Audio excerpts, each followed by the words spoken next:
music and prayer and worship life of the Iona community and how that has grown and where that's come from. So some of you may have heard or met John Bell, one of our members who is a great liturgist and a musicologist.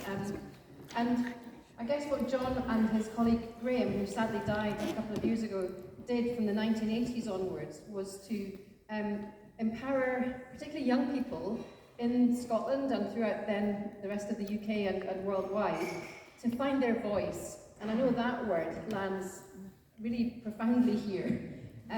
What I think John and Graham meant then was that if we are to sing the gospel, particularly the stories of Jesus, in a meaningful way today, we must sing them in a voice with an accent that is true to us.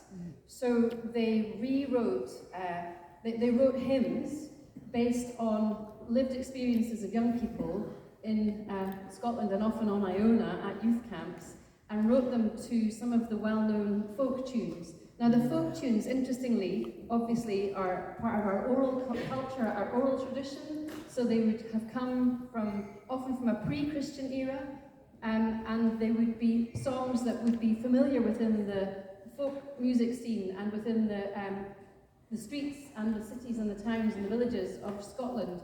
And so to bring the music and the words together with these familiar songs was a powerful spiritual experience.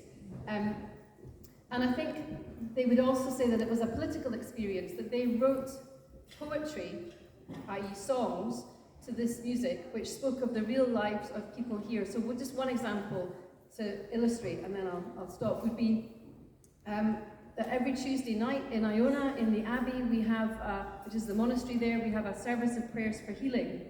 And it's a laying on of hands. We believe in the healing of the whole nation, the wholeness of humans and the wholeness of nations. So we pray for the healing of the whole world and of individuals. And it's often a service that younger people have found over the years slightly awkward and not sure how to behave in that service.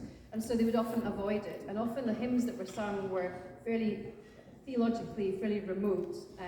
And John and Graham noticed this one Tuesday or one week when they were in the youth camp, and they listened to the young people talk about their need for healing, but their lack of ability to go to the service of prayers for healing.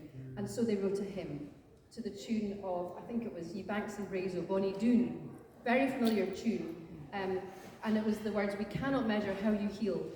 And the words in that song, which you may know, are straight from the lives of the young people. And I guess that is an example of how the music has then captivated audiences. And so when we talk about Iona-style worship, yes, you're very welcome to lift and use our material wherever you are.